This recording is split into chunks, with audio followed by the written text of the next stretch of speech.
Hello दोस्तों, एक बार फिर से आप सभी का स्वागत है हमारे यूट्यूब चैनल पर। दोस्तों, आज की इस वीडियो में हम बीए सेकेंड ईयर वालों के लिए पॉलिटिकल साइंस की जो सीरीज चल रही थी, टोटल 1500 इम्पॉर्टेंट क्वेश्चंस की जो सीरीज चल रही थी, ये टोटल 30 दिन का कोर्स है और ये पूरा क्रैश कोर्स है। ठीक है, इसको कंप्लीट करने के बाद आप 80 से 90% क्वेश्चंस के आंसर अपने एग्जामिनेशन में बिल्कुल राइट दे पाओगे, क्योंकि 1500 क्वेश्चंस मैं आपको दे रहा हूँ। मैं प्रत्येक दिन मैं पर डे आपको 50 क्वेश्चंस करवाता हूँ और 50 क्वेश्चंस 30 दिन में ये पूरा कोर्स आपका कंप्लीट हो जाएगा। ठीक है, 50 × 30 कितना हो जाता है हमारा? 1500 हो जाता है। कितना हो जाएगा? 1500। तो टोटल ये 30 दिन का कोर्स है। यदि आपने पूरे साल में कुछ भी नहीं पढ़ा तो सिर्फ इस 30 दिन के कोर्स को कर लेना। ये 1500 क्वेश्चंस 30 वीडियोज़ में कंप्लीट हो जाएंगे। सारी वीडियोज़ देख लेना। 1 महीने का कोर्स है। बिल्कुल आसानी से आप अपने एग्जामिनेशन में बहुत ही अच्छे मार्क ला सकते हो, क्योंकि 1500 के थ्रू में आपका सिलेबस का एक एक कोना, ठीक है, कोई भी पार्ट छूटेगा नहीं। आपका सिलेबस का सारे पार्ट में इसमें कवर करके रखा हूँ। ठीक है, तो ये सिलेबस, ये कोर्स बड़ा ही इंपॉर्टेंट है। यदि ये कोर्स आप कंप्लीट करते हैं तो काफ़ी हेल्प आपको मिलने वाली है। अभी तक हमने इस कोर्स के 4 वीडियोज़ ऑलरेडी अपलोड कर दिए हैं। यदि आपने नहीं देखी है तो जाइए, चैनल पर प्लेलिस्ट बनी हुई है, वहाँ से आप सारे पार्ट देख सकते हैं। ये हमारा पार्ट नंबर 5 है। अभी तक हमने 4 पार्ट अपलोड कर दिए हैं। तो आइए, टाइम वेस्ट ना करते हुए इस वीडियो को स्टार्ट करते हैं। ये सेकंड पेपर के लिए है। आपको पता ही होगा कि आपका सेकंड पेपर ऑब्जेक्टिव होता है और फर्स्ट पेपर जो कि डिस्क्रिप्टिव होता है, उसके लिए भी हम 30 दिन का कोर्स लाने वाले हैं, जो कि आपका 1 अप्रैल से स्टार्ट हो जाएगा। तो चैनल को सब्सक्राइब करके रखना, जिससे 1 अप्रैल से वो वाला कोर्स स्टार्ट होगा फर्स्ट पेपर के लिए, तो उसका भी आपको नोटिफिकेशन मिल जाएगा। ओके, तो ये सारी बातें थी। आइए अब इस वीडियो को स्टार्ट करते हैं। इस वीडियो को जो हमारा पहला क्वेश्चन है, अभी हमने टोटल ऑलरेडी 4 पार्ट में 100 क्वेश्चंस को कंप्लीट कर लिया। ठीक है, इसमें हम चलने वाले हैं 101 नंबर क्वेश्चन से। तो इस वीडियो का जो हमारा पहला क्वेश्चन है, राष्ट्रीय एकता पर आघात करने वाली शासन प्रणाली किसे कहा जाता है? यदि आपको किसी भी क्वेश्चंस का आंसर आता है तो कमेंट बॉक्स में अपना आंसर जरूर लगाएं। इससे आपका कॉन्फिडेंस बढ़ेगा कि कितनी तैयारी आपकी हो रखी है। ठीक है, वीडियो के लास्ट में आप अपना टोटल स्कोर जरूर बताएं। ठीक है, मैं हर वीडियो में 50 क्वेश्चंस करवाता हूं, तो 50 क्वेश्चंस में से आपके कितने सही रहे वीडियो के लास्ट में आप जरूर बताएं। ठीक है, 50 में से आपका स्कोर कितना रहा। पहला क्वेश्चन है इस वीडियो का, राष्ट्रीय एकता पर आघात करने वाली शासन प्रणाली किसे कहा जाता है? संसदात्मक को, संघात्मक को, अध्याक्षात्मक को, या फिर तानाशाही प्रणाली को? तो इसका जो राइट आंसर है ऑप्शन नंबर बी, संघात्मक प्रणाली को राष्ट्रीय एकता पर आघात करने वाली शासन प्रणाली कहा जाता है। देखो, संघात्मक प्रणाली को राष्ट्रीय एकता पर आघात करने वाली प्रणाली क्यों कहा जाता है? ठीक है, इसलिए कहा जाता है इसको क्योंकि देखिए, संघात्मक शासन प्रणाली में दोहरी नागरिकता पाई जाती है। पहला तो राज्य की होती है और दूसरा, राज्य मतलब स्टेट्स है। ठीक है, पॉलिटिकल साइंस में राज्य का मतलब तो एक देश से लिया जाता है, लेकिन यहाँ पर आप समझें, ठीक है, राज्य का मतलब यहाँ पर आप स्टेट से समझिए। ठीक है, और देश, देखो, पहली नागरिकता जो होती है वो देश की होती है, दूसरी नागरिकता जो होती है वो राज्य की होती है। जैसे मान लीजिए कि हम भारत के निवासी हैं और मैं उत्तर प्रदेश में निवास करता हूँ, तो मैं उत्तर प्रदेश की नागरिकता भी मेरे पास है और मेरे पास इंडिया की नागरिकता भी है। ठीक है, यहाँ पर दोहरी नागरिकता पाई जाती है। तो इसलिए ये कहता है कि राष्ट्रीय एकता पर आघात करने वाली शासन प्रणाली किसे कहा जाता है? संघात्मक शासन प्रणाली को कहा जाता है। ठीक है, आई होप कि आपको ये क्वेश्चन समझ में आ गया होगा क्यों कहा जाता है, क्योंकि यहाँ पर दोहरी नागरिकता पाई जाती है। बढ़ते हैं नेक्स्ट क्वेश्चन पर। हमारा नेक्स्ट क्वेश्चन है क्वेश्चन नंबर 102, विश्व संघ के स्थापना का सपना किस शासन प्रणाली में संभव है? ठीक है, विश्व संघ की स्थापना का सपना किस शासन प्रणाली में संभव है? ऑप्शन नंबर ए आपके पास है संघात्मक शासन प्रणाली में, ऑप्शन नंबर बी आपके पास है राजतंत्रात्मक, सी आपके पास है अध्यक्षात्मक, या फिर डी आपके पास है एकात्मक शासन प्रणाली में। तो इसका जो राइट आंसर है ऑप्शन नंबर ए, संघात्मक शासन प्रणाली में जो है विश्व संघ की स्थापना का सपना देखा जा सकता है या फिर संभव है। ठीक है, क्यों संभव है? देखो, संघात्मक शासन प्रणाली क्या होता है? कई राज्यों का एक समूह होता है। ठीक है, कई राज्यों का एक समूह होता है। ठीक है, जब राज्य का एक समूह है तो यहाँ पर विश्व संघ की स्थापना करने का जो सपना है वो संभव होता है, देखा जा सकता है। ठीक है, आई होप कि आपको ये क्वेश्चन समझ में आ गया होगा। अब बढ़ते हैं हम नेक्स्ट क्वेश्चन पर। हमारा नेक्स्ट क्वेश्चन है क्वेश्चन नंबर 103। देखिए यहाँ पर पूछा जा रहा है आपसे, कौन सी शासन प्रणाली है जो विकेंद्रीकरण को बढ़ावा देती है। ऑप्शन नंबर ए आपके पास है संसदीय शासन प्रणाली, बी आपके पास है, सॉरी यहाँ पर बी होना चाहिए, मिस्टेक हुआ है प्रिंटिंग में, सी लिखा हुआ है। ठीक है, बी आपके पास है अध्यक्षीय शासन प्रणाली, सी आपके पास है एकात्मक शासन प्रणाली, डी आपके पास है संघात्मक शासन प्रणाली। तो यहाँ पर देखिए, यहाँ पर पूछ रहा है कि विकेंद्रीकरण को बढ़ावा देती है। मतलब विकेंद्रीकरण का मतलब क्या है, सारी शक्तियाँ केंद्र में ना होकर के थोड़ी थोड़ी शक्तियाँ जो है वो बांट दी जाएँ, कुछ इकाइयों में थोड़ी थोड़ी शक्तियाँ बांट के शासन किया जाए। बिल्कुल सिंपल भाषा में हम समझा रहे हैं आपको। ठीक है, विकेंद्रीकरण का मतलब यहाँ पर सिर्फ आप इतना समझ लीजिए कि सारी शक्तियाँ केंद्र में ना होकर के जो थोड़ी थोड़ी शक्तियाँ कहाँ पर बांट दी जाएँ, अपनी इकाइयों में बांट दी जाए, अपने राज्यों में बांट दी जाए।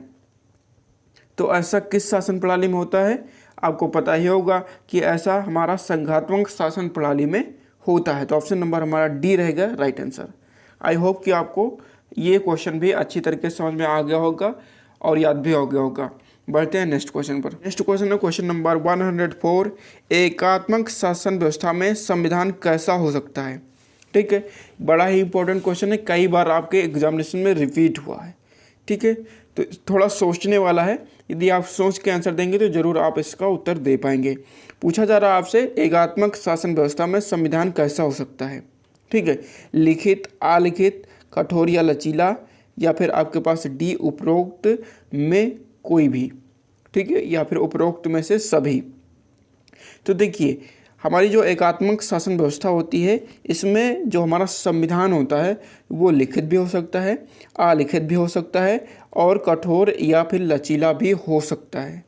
मीन्स इसका जो राइट आंसर है ऑप्शन नंबर डी, उपरोक्त में से सभी।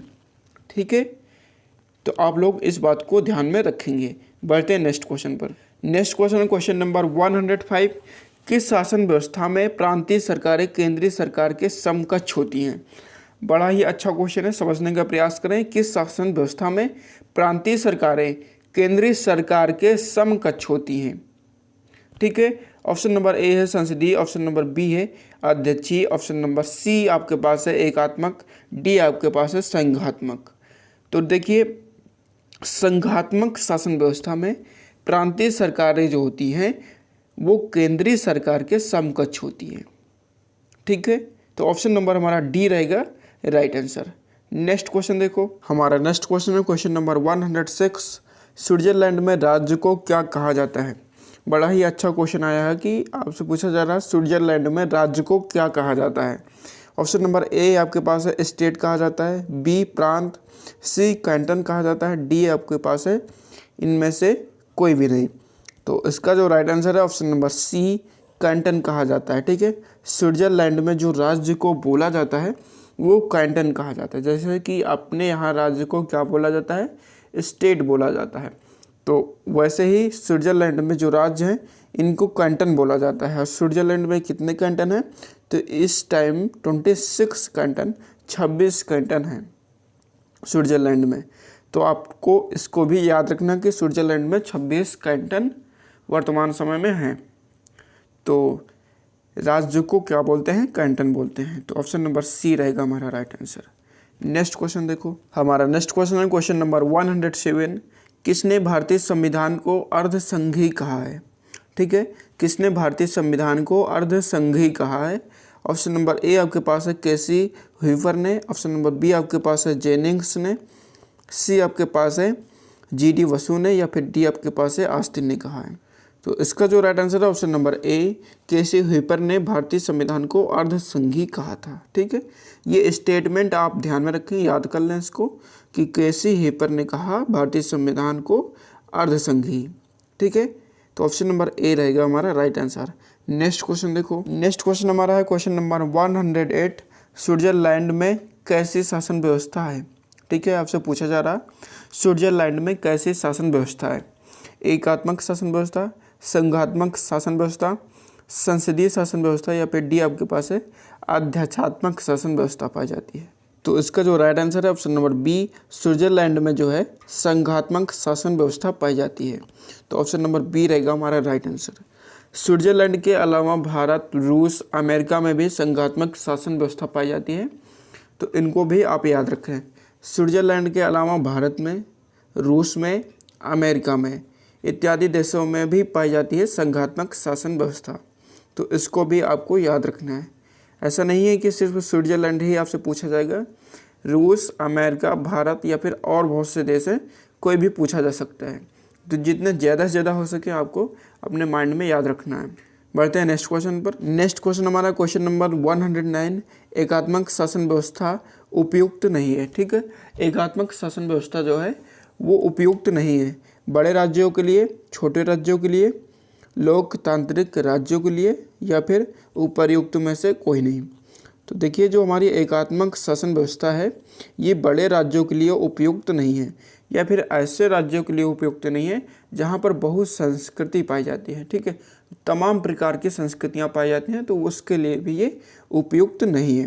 तो ये दोनों बातें आपको याद रखनी है कि बड़ा राज्य हो या फिर विभिन्न प्रकार की संस्कृतियाँ हों, तो वहाँ पर भी एकात्मक शासन व्यवस्था जो है ये उपयुक्त नहीं मानी जाती है। तो इस प्रश्न में जो हमारा राइट आंसर है ऑप्शन नंबर ए, बड़े राज्यों के लिए एकात्मक शासन व्यवस्था जो है उपयुक्त नहीं है। नेक्स्ट क्वेश्चन देखो।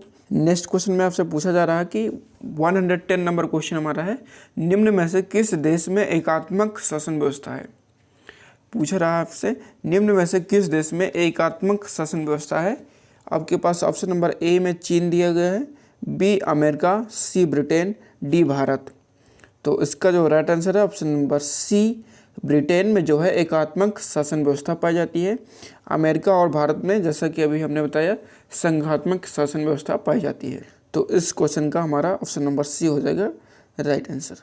नेक्स्ट क्वेश्चन देखो। क्वेश्चन नंबर हमारा है 111, शासन की समस्त शक्तियाँ केंद्र में निहित होती हैं, यह कौन से शासन व्यवस्था में है। ठीक है, बहुत ही अच्छा क्वेश्चन है। देखिए मैंने इसमें स्टेटमेंट वाले क्वेश्चन और कॉन्सेप्ट वाले क्वेश्चन सारे प्रकार के क्वेश्चन को शामिल किया हुआ है। ठीक है, ये पूरा कोर्स 30 दिन का करने के बाद आपका एक भी क्वेश्चन इससे बाहर नहीं आएगा, ये मेरी गारंटी है। ठीक है, आपके एग्जामिनेशन में इससे बाहर कोई भी क्वेश्चन आने वाला नहीं है। मैं आपको 1500 क्वेश्चन से दे रहा हूँ, पर डे 50 क्वेश्चन करवाता हूँ। 30 दिन में आपका 1500 क्वेश्चन कंप्लीट हो जाएगा। ठीक है, तो बस आपको इतना तैयार करना है। सेकंड पेपर की बात कर रहा हूँ, फर्स्ट पेपर के लिए अभी हम उसके वो डिस्क्रिप्टिव होता है तो उसको मुझे बोर्ड पे पढ़ाना होगा। अब बोर्ड की व्यवस्था मुझे करनी पड़ेगी, बोर्ड की व्यवस्था हो जाएगी तो मैं 1 अप्रैल से आपका डिस्क्रिप्टिव पेपर भी स्टार्ट कर दूंगा। ठीक है, तो हमारा जो क्वेश्चन बोल रहा है कि शासन की समस्त शक्तियाँ केंद्र में निहित होती हैं, ये कौन सी शासन व्यवस्था में है, ये कौन सी शासन व्यवस्था का गुण है। तो ऑप्शन नंबर ए आपके पास है एकात्मक शासन व्यवस्था, बी आपके पास है संघात्मक शासन व्यवस्था, सी आपके पास है उपर्युक्त दोनों, या फिर डी आपके पास है उपर्युक्त में से कोई नहीं। तो देखिए जो समस्त शक्तियाँ केंद्र में निहित होती हैं कौन सी शासन व्यवस्था में होती हैं, तो एकात्मक शासन व्यवस्था में होती हैं। इकाइयों में जो शक्तियों का विभाजन होता है वो नहीं होता है। ठीक है, शक्तियों का विभाजन नहीं होता है, सारी की सारी शक्तियाँ जो हैं वो केंद्र में निहित होती हैं और उस देश की जो इकाइयाँ होती हैं वो केंद्र पर पूर्णतः निर्भर होती हैं। ठीक है, वो केंद्र पर पूर्णतः निर्भर होती है, वो अब स्वतंत्र नहीं होती कोई भी फैसला लेने के लिए। तो एकात्मक शासन व्यवस्था में सारी शक्तियाँ केंद्र में निहित होती हैं, ये बात आप माइंड में बिठा लें। नेक्स्ट क्वेश्चन है क्वेश्चन नंबर 112, किस व्यवस्था में राज्य अधिकतम रूप में केंद्र पर निर्भर रहते हैं। जैसे कि अभी हमने चर्चा की कि जो इकाइयाँ होती हैं, जो राज्य होते हैं वो अधिकतम, मतलब कि अधिकतम का मतलब पूर्णतः ही, ठीक है, पूर्णतः समझ लीजिए, पूर्ण रूप से केंद्र पर निर्भर होते हैं या निर्भर रहते हैं। तो किस शासन व्यवस्था में ऐसा होता है, तो ऑप्शन नंबर बी रहेगा हमारा राइट आंसर। एकात्मक शासन व्यवस्था में जो है राज्य पूर्णतः केंद्र पर निर्भर होते हैं। निर्भर होने का मतलब यह है कि समस्त शक्तियाँ जो है वो केंद्र में ही निहित होती हैं। नेक्स्ट क्वेश्चन देखो। नेक्स्ट क्वेश्चन है क्वेश्चन नंबर 113, एकात्मक शासन व्यवस्था का लक्षण नहीं है। देखिए यहाँ से आपको एकात्मक शासन व्यवस्था के कुछ पॉइंट मैं बता चुका हूँ, अब कुछ पॉइंट्स यहाँ से क्लियर हो जाएंगे। तो एकात्मक शासन व्यवस्था के बारे में जितनी ज़्यादा नॉलेज हो सके उतनी ज़्यादा नॉलेज आपको ये वीडियो देखने के बाद मिल जाएगा, ठीक है। इससे जुड़े हुए कोई भी क्वेश्चन आएंगे तो आप उसका उत्तर बिल्कुल आसानी से दे पाओगे, सारे कंसेप्ट क्लियर हो जाएंगे इसी वीडियो में, ठीक है। तो एकात्मक शासन व्यवस्था का लक्षण नहीं आपसे पूछा जा रहा। ए ऑप्शन आपके पास दिया गया है कि स्थानीय सरकारों की केंद्र पर निर्भरता, पहला ये दिया गया है। ध्यान देना है कि यहाँ पर लक्षण नहीं है, ये पूछा जा रहा है। ऑप्शन नंबर बी आपके पास है एकाधारी नागरिकता, सी आपके पास है संकट काल के लिए उपयुक्त, डी आपके पास है शक्तियों का बंटवारा। तो इसका जो राइट आंसर है ऑप्शन नंबर डी, शक्तियों का बंटवारा जो है एकात्मक शासन व्यवस्था का लक्षण नहीं है। ये किसका लक्षण है? ये संघात्मक शासन व्यवस्था का लक्षण है, क्योंकि संघात्मक शासन व्यवस्था में जो शक्तियाँ होती हैं वो राज्यों में बटी होती हैं, अपनी इकाइयों में बटी होती हैं, ठीक है। एकात्मक शासन व्यवस्था में शक्तियों का बंटवारा नहीं होता है, और इसमें क्या दिया गया है कि शक्तियों का बंटवारा, तो ये एकात्मक शासन व्यवस्था का लक्षण नहीं है। ऑप्शन नंबर डी रहेगा हमारा राइट आंसर।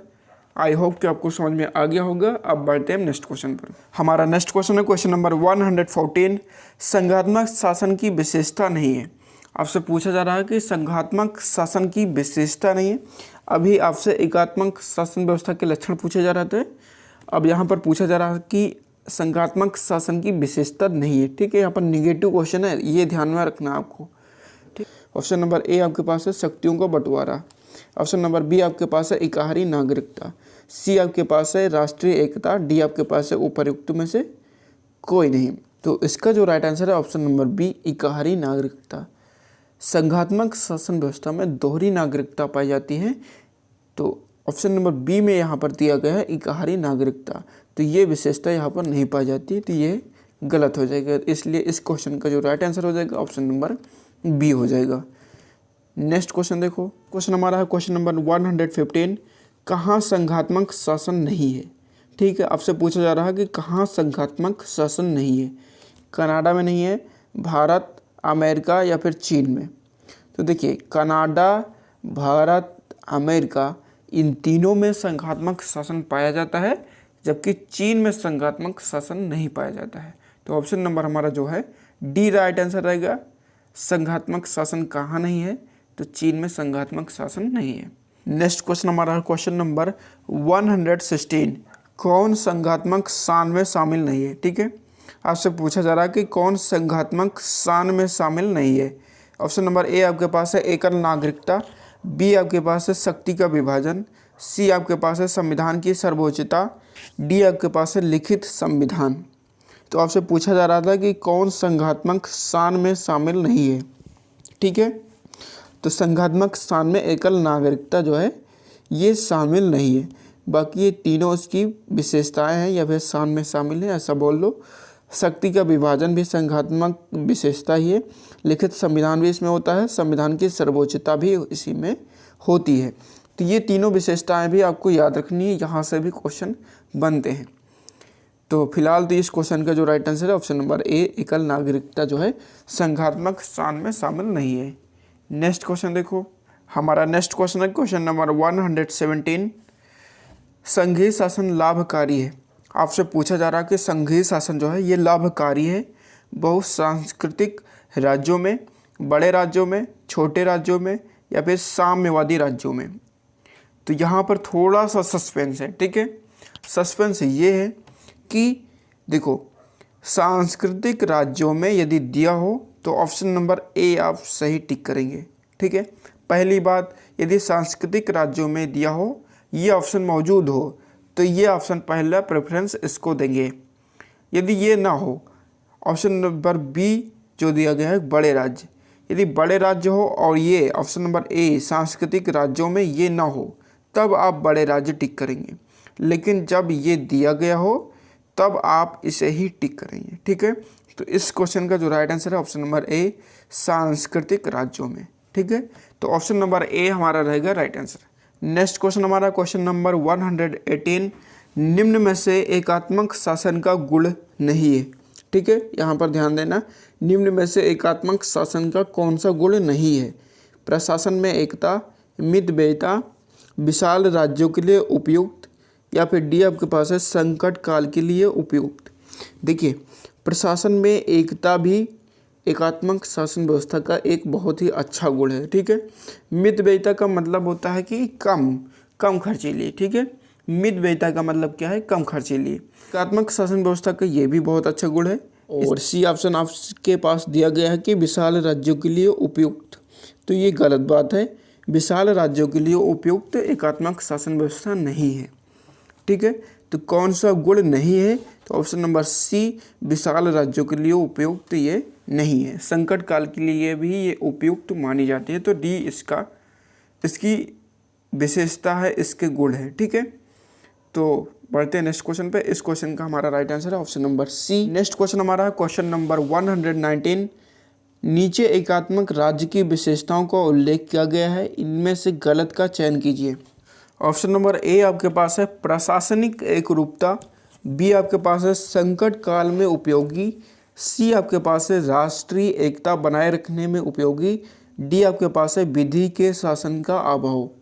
तो देखिए यहाँ पर जो है क्वेश्चन आपसे कह रहा था कि एकात्मक राज्य की विशेषताओं का उल्लेख किया गया है नीचे, तो इसमें से गलत का चयन करना आपको। ठीक है, तो देखिए राष्ट्रीय एकता को बनाए रखने में उपयोगी तो है ही है ये बात आपको पहले भी चर्चा हम कर चुके हैं। प्रशासनिक एकरूपता भी इसमें पाई जाती है। संकट काल में ये उपयोगी है, जस्ट अभी हमने ऊपर चर्चा इसकी की हुई है। लेकिन यहाँ पर विधि के शासन का अभाव होता है, किसमें? एकात्मक शासन व्यवस्था में। तो डी हमारा रहेगा राइट आंसर। नेक्स्ट क्वेश्चन देखो। नेक्स्ट क्वेश्चन हमारे पास है 120। क्या आप सहमत हैं कि चीन एक अर्ध संघात्मक राज्य है? ऑप्शन नंबर ए आपके पास है हाँ, नहीं, आंशिक सत्य या फिर अर्ध संघ तथा संघ राज्य का मिश्रण है। देखिए इस क्वेश्चन में भी आपको अपनी मनमानी नहीं चलानी कि आपको पसंद है तो हाँ, नहीं पसंद है तो नहीं। ठीक है, ऐसा नहीं करना है। जब एक तुलनात्मक अध्ययन करेंगे, ठीक है, आपका सिलेबस ही वही है कि तुलनात्मक अध्ययन, बहुत सारे देशों के संविधान का तुलनात्मक अध्ययन आपका यही टॉपिक है बीएस सेकेंड ईयर में फर्स्ट सेकंड पेपर के लिए। तो जब आप तुलनात्मक अध्ययन करेंगे तो ये पाएंगे कि जो चीन की जो शासन प्रणाली वो एक अर्ध संघात्मक राज्य है। ठीक है, अर्ध संघात्मक शासन प्रणाली है। तो इसमें आपको अपनी तरफ से कोई सजेशन नहीं देना है। अपनी तरफ से तब देना है जब आपने इनका तुलनात्मक अध्ययन किया हो। ठीक है, मतलब सोच विचार के इसका भी आंसर आपको देना है। तो इसका जो राइट आंसर है ऑप्शन नंबर ए, यस में देना है। बढ़ते हैं नेक्स्ट क्वेश्चन पर। नेक्स्ट क्वेश्चन आपसे पूछा जा रहा है कि इंग्लैंड एक संघीय देश है, अर्ध संघीय देश है, एकात्मक राज्य है, बहुतंत्रीय गण्य है। गण्य यहाँ पर नहीं होना चाहिए, गढ़ होना चाहिए। ठीक है, अब यहाँ पर देखिए इंग्लैंड क्या है हमारा? एक एकात्मक राज्य है। ठीक है, तो ऑप्शन नंबर हमारा सी रहेगा राइट आंसर। देखिए जरूरी नहीं कि आपके पेपर में इंग्लैंड ही पूछा जाए। ठीक है, इंग्लैंड के सिवा जो एकात्मक शासन व्यवस्था पाई जाती है वो स्वीडन में भी पाई जाती है, जापान में भी पाई जाती है। ठीक है, Belgium, Norway, Holland, Italy, France, बहुत सारे देशों में पाई जाती है। तो आप कुछ नोट कर लें। ठीक है, आप कुछ नोट कर लें, जैसे कि हो गया हमारा इंग्लैंड तो यहाँ पर हो ही गया है, Sweden, Japan, Belgium, Norway, Holland, Italy, France इत्यादि देशों में भी एकात्मक शासन व्यवस्था पाई जाती है। ये सारे के सारे आप नोट डाउन कर लें और नोट करके याद कर लें इनको। नेक्स्ट क्वेश्चन देखो, हमारा नेक्स्ट क्वेश्चन है क्वेश्चन नंबर 122। क्या ऐसा हो सकता है कि किसी देश का संविधान संघात्मक ना हो किंतु उसका शासन संघात्मक हो? यहाँ पर थोड़ा मिस्टेक है, मधात्मक है, लेकिन यहाँ पर संघात्मक होना चाहिए। ठीक है, तो क्या ऐसा हो सकता है कि किसी देश का संविधान संघात्मक ना हो किंतु उसका शासन संघात्मक हो? आपके पास ऑप्शन है नहीं, बी ऑप्शन हाँ, सी ऑप्शन है परिसंघ होने पर, डी ऑप्शन आपके पास है सहकारी सहसंघ होने पर। तो इसका जो राइट आंसर है ऑप्शन नंबर डी, सहकारी सहसंघ होने पर ऐसा हो सकता है। तो ऑप्शन नंबर डी हमारा रहेगा राइट आंसर। नेक्स्ट क्वेश्चन देखो। नेक्स्ट क्वेश्चन हमारा है क्वेश्चन नंबर 123। भारत व कनाडा में एकाही नागरिकता है किंतु निम्न में से किन देशों में दोहरी नागरिकता है? देखिए क्वेश्चन थोड़ा सा घुमा दिया गया है, लेकिन आप थोड़ा माइंड लगाएंगे तो इसका आंसर ज़रूर दे पाएंगे। तो पूछ रहा है, इसका सीधा सेंस ये निकल रहा है कि किन देशों में दोहरी नागरिकता पाई जाती है। अब दोहरी नागरिकता उन्हीं देशों में पाई जाएगी जिसमें संघात्मक शासन व्यवस्था पाई जाती है। ठीक है, दोहरी नागरिकता उन्हीं देशों में पाई जाएगी जिसमें संघात्मक शासन व्यवस्था पाई जाती है। तो ऑप्शन नंबर ए इंग्लैंड गलत, इंग्लैंड में एकात्मक शासन व्यवस्था पाई जाती है। दूसरा है अमेरिका और नाइजीरिया, तो इसका जो राइट आंसर है ऑप्शन नंबर बी, अमेरिका और नाइजीरिया में क्या है, संघात्मक शासन व्यवस्था पाई जाती है।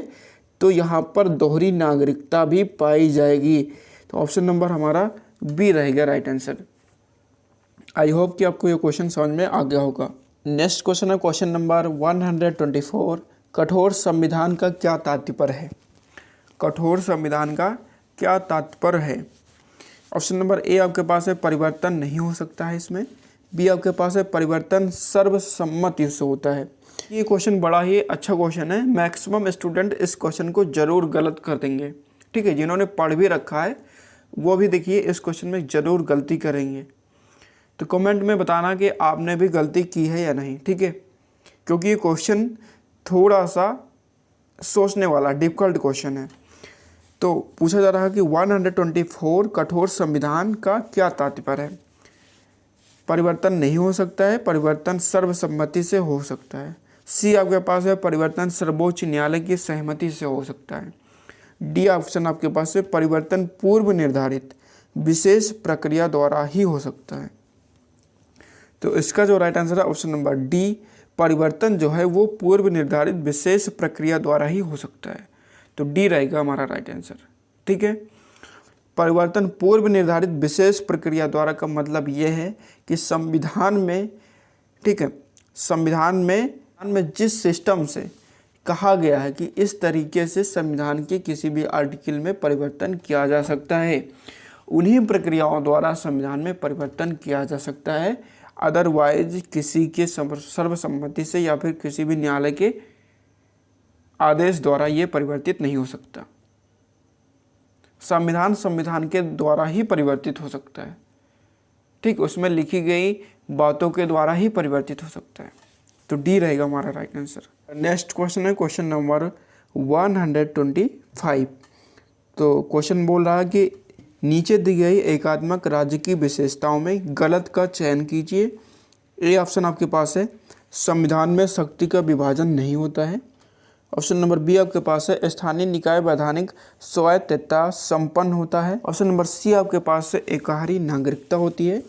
डी आपके पास है क्षेत्रीय एवं स्थानीय निकाय केंद्रीय सरकार पर निर्भर होते हैं।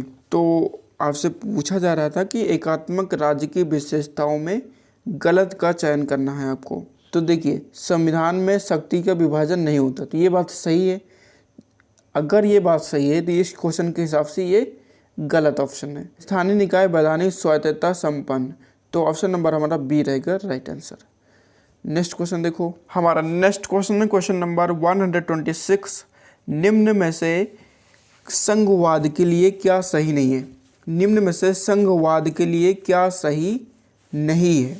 ऑप्शन नंबर ए आपके पास है घटक कुछ निश्चित उद्देश्यों के लिए एक स्वतंत्र सरकार की स्थापना करना चाहते हैं। बी आपके पास है संघ से आर्थिक लाभ प्राप्त करने की आशा। सी आपके पास है भौगोलिक दूरी। डी आपके पास है घटक साथ ही साथ कुछ मामलों के लिए प्रांतीय सरकार को बनाए रखने के भी इच्छुक हो। दादा कि संघवाद के लिए क्या सही नहीं है। तो संघवाद के लिए ये सही नहीं है, संघ से आर्थिक लाभ प्राप्त करने की आशा इनको नहीं करनी चाहिए। तो ऑप्शन नंबर हमारा बी रहेगा राइट आंसर। नेक्स्ट क्वेश्चन देखो, नेक्स्ट क्वेश्चन है क्वेश्चन नंबर 127। नव संघवाद एक त्रिस्तरीय व्यवस्था है जिसमें केंद्रीय, राज्य तथा स्थानीय शासन सम्मिलित होते हैं। बी ऑप्शन आपके पास है द्विस्तरीय व्यवस्था है जिसमें केंद्रीय, राज्य शासन सम्मिलित होते हैं। सी आपके पास है द्विस्तरीय व्यवस्था है जिसमें केंद्रीय या स्थानीय शासन सम्मिलित होते हैं, त्रिस्तरीय व्यवस्था है। डी ऑप्शन में दिया गया है आपका कि त्रिस्तरीय व्यवस्था है जिसमें केंद्रीय, राज्य शासन तथा महानगरों के कॉरपोरेशन सम्मिलित होते हैं।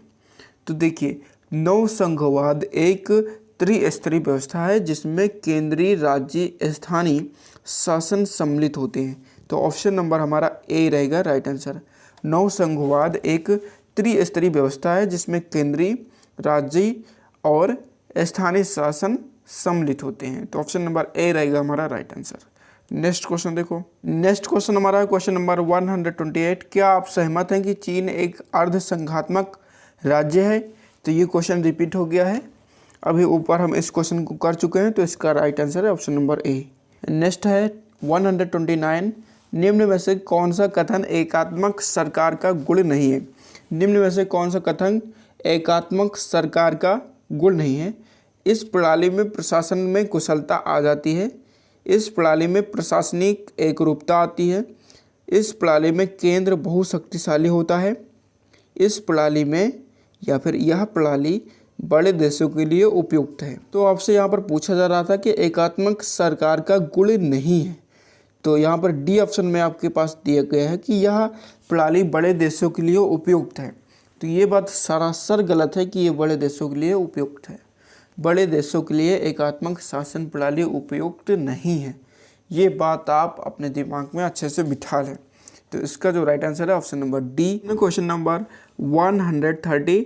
एकात्मक शासन में केंद्र तथा राज्यों की स्थिति कैसी होती है? एकात्मक शासन में केंद्र तथा राज्यों की स्थिति कैसी होती है?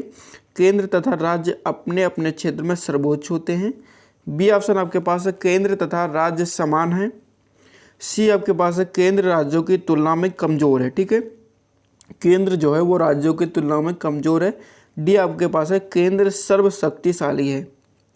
तो देखो, एकात्मक राज्य में केंद्र जो होता है वो सर्वशक्तिशाली होता है, सारी शक्तियाँ उसकी केंद्र में ही निहित होती है। किस शासन प्रणाली में? एकात्मक शासन प्रणाली में सारी शक्तियाँ कहाँ पर होती हैं? केंद्र में निहित होती हैं। तो हमारा डी रहेगा राइट आंसर। ठीक है, इस क्वेश्चन का राइट आंसर है option number D. Next question है क्वेश्चन नंबर 131। संकट काल में कौन सी प्रणाली उपयोगी सिद्ध होती है? अध्यक्षीय शासन व्यवस्था, संसदीय शासन व्यवस्था, एकात्मक प्रणाली या फिर आपका ऑप्शन नंबर डी संघीय व्यवस्था। तो देखिए, यहाँ पर संकट काल के लिए जो सबसे ज़्यादा उपयोगी है वो है हमारी एकात्मक शासन प्रणाली, क्योंकि यहाँ पर सारी शक्तियाँ जो है वो केंद्र में निहित होती हैं। इसलिए केंद्रीय सरकार जो है वो तत्काल कोई भी फैसला लेने के लिए सक्षम होती है। ठीक है, वो तत्काल कोई भी एक्शन ले सकती है। तो संकट काल के लिए उपयोगी जो मानी जाती है वो एकात्मक शासन प्रणाली ही मानी जाती है। तो ऑप्शन नंबर सी रहेगा हमारा राइट आंसर। नेक्स्ट क्वेश्चन है क्वेश्चन नंबर 132। निम्न में से कौन सी शासन व्यवस्था भारत में अपनाई गई है? आपसे पूछा जा रहा है कि निम्न में से कौन सी शासन व्यवस्था भारत में अपनाई गई है। ऑप्शन नंबर ए आपके पास है अर्ध संघीय शासन व्यवस्था, बी आपके पास है एकात्मक शासन व्यवस्था, सी आपके पास है संघात्मक शासन व्यवस्था, डी आपके पास है उपर्युक्त में से कोई नहीं। तो हमारे भारत देश में संघात्मक शासन व्यवस्था अपनाई गई है, तो ऑप्शन नंबर हमारा सी रहेगा राइट आंसर। ऊपर हम इसके बारे में चर्चा भी कर चुके हैं, तो आपको इसको याद होना चाहिए। तो सी रहेगा हमारा राइट आंसर। Next question 133। दल बदल को प्रोत्साहन किस शासन प्रणाली का प्रमुख दोष है? ठीक है, देखिए यहाँ पर एक स्टेटमेंट है, दल बदल को प्रोत्साहन किस शासन प्रणाली का प्रमुख दोष है? ऑप्शन नंबर ए है संघीय शासन प्रणाली, बी आपके पास है संसदीय शासन प्रणाली, सी एकात्मक शासन प्रणाली, डी आपके पास है उपर्युक्त में से कोई नहीं। तो देखिए, दल बदल को जो प्रोत्साहन देता है वो संसदीय शासन प्रणाली देता है। ठीक है, ऑप्शन नंबर बी रहेगा हमारा राइट आंसर। नेक्स्ट क्वेश्चन देखो। आई होप कि आपको ये वीडियो पसंद आ रहा होगा। यदि आपको लगता है कि इस वीडियो से मेरी थोड़ी भी हेल्प हो रही है तो वीडियो को लाइक ज़रूर करें। चैनल पर नए हो तो सब्सक्राइब करके बेल आइकन को दबा लें, जिससे आने वाली नेक्स्ट वीडियो की आपकी नोटिफिकेशन मिल जाएगी। नेक्स्ट क्वेश्चन हमारा है क्वेश्चन नंबर 134। शक्ति पृथक्करण सिद्धांत का उल्लंघन किस शासन प्रणाली का दोष है? ऑप्शन नंबर ए आपके पास है अध्यक्षीय, बी आपके पास है संघीय, सी आपके पास है संसदीय, डी आपके पास है उपर्युक्त में से कोई नहीं। तो बड़ा ही सिंपल क्वेश्चन है, कुछ कंसेप्ट बेस्ड क्वेश्चन है। ठीक है, जो कि पिछले क्वेश्चन में हम क्लियर कर चुके हैं। यहाँ पर आपसे पूछा जा रहा है कि शक्ति पृथक्करण सिद्धांत का उल्लंघन किस शासन प्रणाली का दोष है? तो बताइए कि कौन सी शासन प्रणाली ऐसी है जिसमें शक्ति का पृथक्करण सिद्धांत जो है इसका उल्लंघन होता है, मतलब कि वहाँ पर शक्तियों का बंटवारा जो है वो नहीं होता है, सिंपल भाषा में। तो आपको पता ही होगा, जल्दी से कमेंट बॉक्स में अपना आंसर जरूर लगा दें। अध्यक्षीय, संघीय, संसदीय या फिर उपर्युक्त में से कोई नहीं। तो शक्ति पृथक्करण सिद्धांत का जो उल्लंघन किस शासन प्रणाली का दोष है, तो ये संसदीय शासन प्रणाली का दोष है। तो ऑप्शन नंबर हमारा सी रहेगा राइट आंसर। नेक्स्ट क्वेश्चन हमारा क्वेश्चन नंबर 135। स्विट्जरलैंड में कौन सी शासन व्यवस्था है? संघात्मक शासन व्यवस्था है, एकात्मक है, सी ऑप्शन आपके पास है ए व बी दोनों है, डी ऑप्शन आपके पास है उपर्युक्त में से कोई नहीं। तो आपको पता ही होगा, अभी हमने ऊपर चर्चा की है इसके बारे में। तो स्विट्जरलैंड में जो है संघात्मक शासन व्यवस्था पाई जाती है। तो ए ऑप्शन हमारा रहेगा राइट आंसर। नेक्स्ट क्वेश्चन हमारा क्वेश्चन नंबर 136। एकात्मक शासन के अनुसार, ठीक है, यहाँ पर एकात्मक शासन के अनुसार पूछा जा रहा है कि सारी शक्तियाँ जो हैं वो केंद्र में निहित होती हैं, सारी शक्तियाँ स्थानीय शासन में निहित होती हैं, शक्तियों का विभाजन केंद्र व स्थानीय सरकार में हो जाता है, केंद्रीय शासन बहुत कमज़ोर हो जाता है। ए में आपके पास दिया गया है कि सारी शक्तियाँ केंद्र में निहित होती हैं।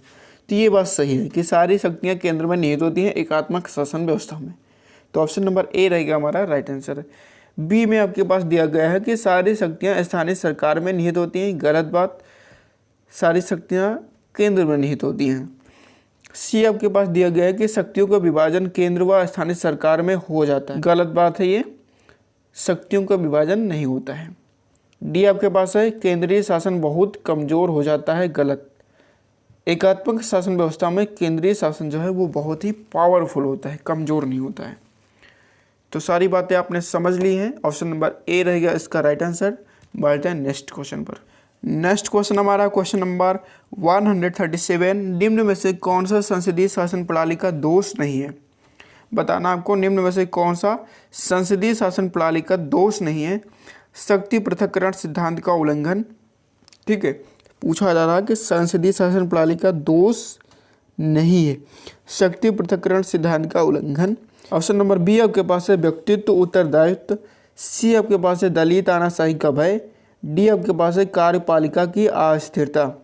तो देखिए संसदीय शासन प्रणाली का दोष नहीं है, तो ऑप्शन नंबर ए में दिया गया आपको शक्ति पृथक्करण सिद्धांत का उल्लंघन। तो ये दोष नहीं है, ऑप्शन नंबर ए रहेगा हमारा राइट आंसर। नेक्स्ट क्वेश्चन देखो, क्वेश्चन नंबर 138। निम्न में से इंग्लैंड के संविधान की कौन सी विशेषता नहीं है? एकल नागरिकता, बी ऑप्शन आपके पास है शक्ति पृथक्करण का सिद्धांत, ऑप्शन नंबर सी आपके पास है एकात्मक शासन, डी आपके पास है सम्राट के पद की महत्ता। तो यहाँ पर देखो इंग्लैंड के संविधान की कौन सी विशेषता नहीं है। सबसे पहली बात, इंग्लैंड का संविधान कैसा संविधान है ये आपको पता होना चाहिए। इंग्लैंड का जो हमारा संविधान है वो हमारा एकात्मक शासन व्यवस्था यहाँ पर पाई जाती है। तो सिंपल सी बात है, एकात्मक शासन व्यवस्था पाई जाती है, तो यहाँ पर एकल नागरिकता तो होगी 100%, ठीक है। दूसरी बात है कि शक्ति पृथक्करण का सिद्धांत, तो ये बात गलत है, ठीक है। ये विशेषता यहाँ पर नहीं पाई जाएगी। क्यों नहीं पाई जाएगी? वो इसलिए नहीं पाई जाएगी क्योंकि यहाँ पर एकात्मक शासन व्यवस्था पाई जाती है और एकात्मक शासन व्यवस्था में शक्ति का पृथक्करण नहीं होता है, ये विशेषता नहीं पाई जाती। तो ऑप्शन नंबर हमारा बी रहेगा राइट आंसर। इंग्लैंड के संविधान की ये विशेषता भी है, एकात्मक शासन व्यवस्था। डी ऑप्शन आपके पास दिया गया है कि सम्राट के पद की महत्ता, ठीक है, मतलब कि सम्राट के पद की महत्ता का मतलब ये है कि जो सेंटर में रहते हैं, जो केंद्र में रहते हैं, वो ज़्यादा पावरफुल होते हैं, ठीक है। बढ़ते हैं नेक्स्ट क्वेश्चन पर। नेक्स्ट क्वेश्चन हमारा क्वेश्चन नंबर 139। केंद्र व स्थानीय इकाइयों के बीच शक्तियों के केंद्रीकरण को किस प्रकार की शासन व्यवस्था कहा जाता है? ठीक है, यहाँ पर ध्यान देना है कि केंद्र व स्थानीय इकाइयों के बीच शक्तियों के केंद्रीकरण को किस प्रकार की शासन व्यवस्था कहा जाता है? संघात्मक शासन व्यवस्था, संसदात्मक, अध्यक्षात्मक या फिर एकात्मक। यहाँ पर ध्यान दीजिए कि केंद्र व स्थानीय इकाइयों के बीच शक्तियों का केंद्रीकरण बोल रहा है, ठीक है। तो केंद्र और इकाइयों के बीच शक्तियों का केंद्रीकरण कहाँ पर होता है? तो ये होता है संघात्मक शासन व्यवस्था में, ठीक है। ये लोग मिलजुल कर काम करते हैं, अपनी शक्तियाँ थोड़ा थोड़ा बांट देते हैं इकाइयों में, तो ऐसा होता है हमारा संघात्मक व्यवस्था में। तो ऑप्शन नंबर ए हमारा जो रहेगा ये राइट आंसर है। ठीक है, आप लोग ध्यान में रखेंगे कि केंद्र और इकाइयों के बीच शक्तियाँ बटी होती हैं संघात्मक शासन व्यवस्था में। तो ऑप्शन नंबर ए रहेगा राइट आंसर। नेक्स्ट क्वेश्चन है क्वेश्चन नंबर 140, शक्तियों का विभाजन किस शासन प्रणाली की विशेषता है? शक्तियों का विभाजन किस शासन प्रणाली की विशेषता है? एकात्मक, संघात्मक, संसदात्मक या फिर अध्यक्षात्मक? शक्तियों का विभाजन कहाँ पर होता है? तो संघात्मक शासन प्रणाली में होता है। ऑप्शन नंबर बी रहेगा हमारा राइट आंसर।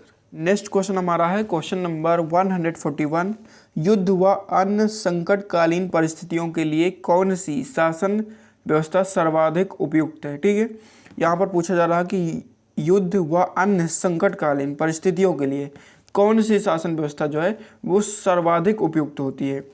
तो एकात्मक शासन व्यवस्था है, बी ऑप्शन आपके पास है संघात्मक, सी ऑप्शन आपके पास है अध्यक्षात्मक, डी ऑप्शन आपके पास है संसदात्मक।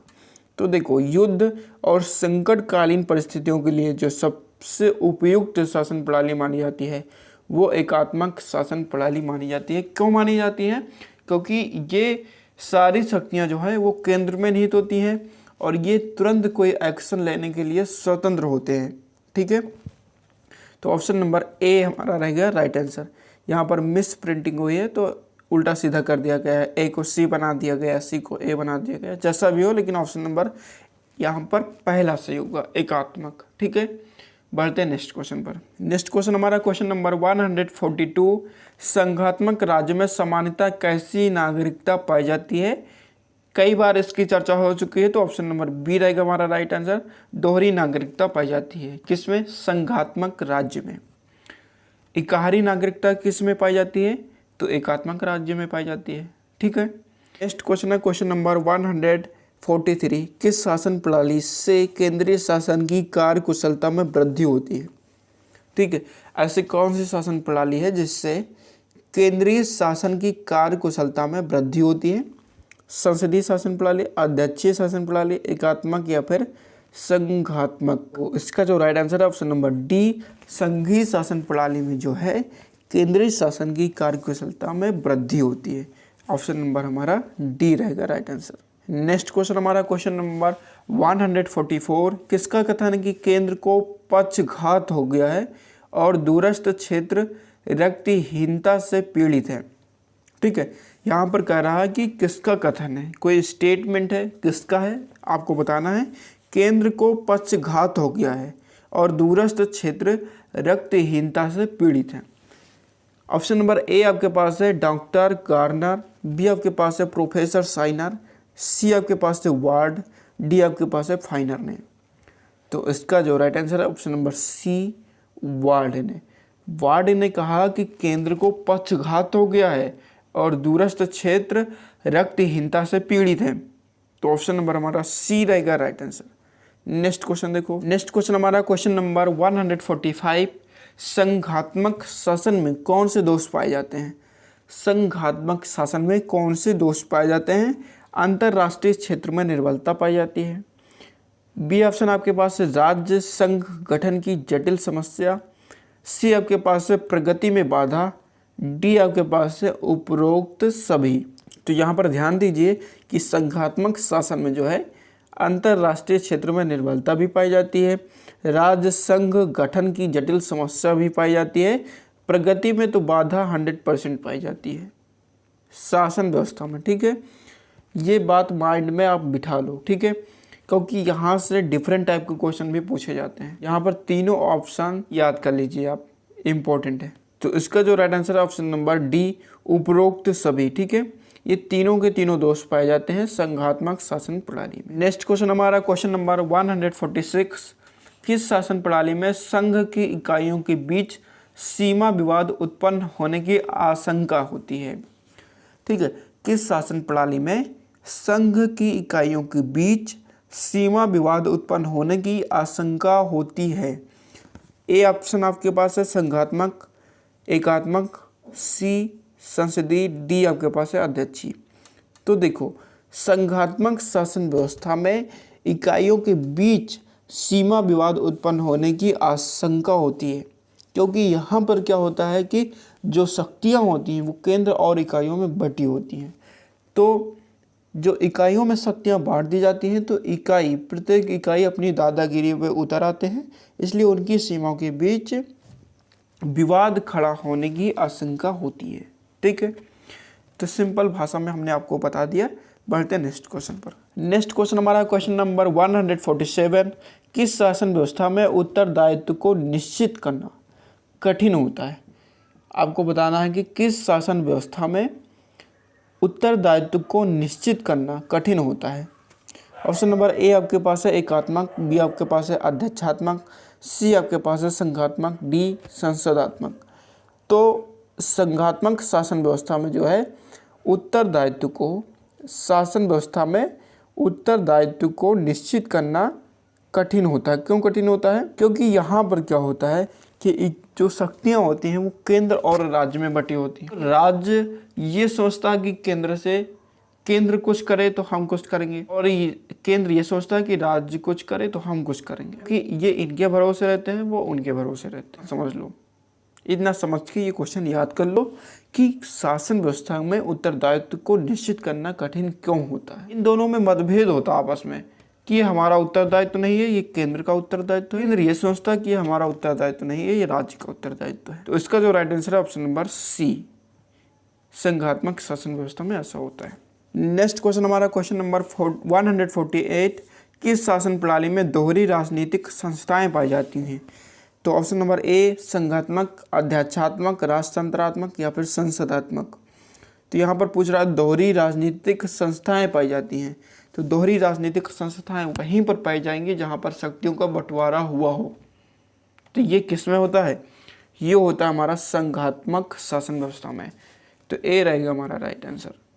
नेक्स्ट क्वेश्चन हमारा क्वेश्चन नंबर 149, किस शासन प्रणाली में उत्तरदायित्व की अनिश्चितता के कारण देश में अन उत्तरदायित्व की भावना का विकास होता है? जैसा कि अभी हमने ऊपर आपको बताया, इसके बारे में थोड़ा सा चर्चा भी की, बिल्कुल उसी तरीके से आपको समझ के इसका आंसर देना है कमेंट बॉक्स में। ठीक है, किस शासन प्रणाली में उत्तरदायित्व की अनिश्चितता के कारण देश में अन उत्तरदायित्व की भावना का विकास होता है? तो ऐसा होता है संघात्मक शासन प्रणाली में। तो सी रहेगा हमारा राइट आंसर। नेक्स्ट क्वेश्चन हमारा क्वेश्चन नंबर 150 और इस वीडियो का हमारा लास्ट क्वेश्चन है, दोहरे कानून का अस्तित्व किस शासन प्रणाली में होता है? दोहरे कानूनों का अस्तित्व किस शासन प्रणाली में होता है?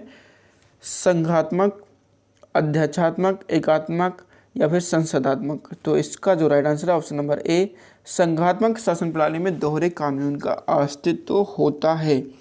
यहाँ पर एक पॉइंट की बात यह है, यदि आप वीडियो के लास्ट तक आए हैं तो आपके अंदर पढ़ाई करने का जज्बा है। ठीक है, तो इसके बाद मैं आपको एक पॉइंट की बात बताता हूँ। पॉइंट की बात यह है कि यदि आपसे पूछा जाए दोहरी नागरिकता, दोहरे कानून, दोहरा शासन, कोई भी दोहरा करके आए तो वो दोहरी जो चीज़ होती हैं वो होती हैं संघात्मक शासन व्यवस्था में। तो ये पॉइंट है, इतना आप याद रखें। आई होप कि आपको ये वीडियो पसंद आया होगा। यदि पसंद आया तो लाइक करें, अपने दोस्तों के साथ शेयर करें। नेक्स्ट वीडियो देखने के लिए चैनल को सब्सक्राइब करके बेल आइकन को ज़रूर प्रेस करें, जिससे कोई भी नया वीडियो अपलोड हो तो उसका नोटिफिकेशन आपको मिल जाए। मिलते हैं नेक्स्ट वीडियो में, तब तक के लिए नमस्कार, जय हिंद।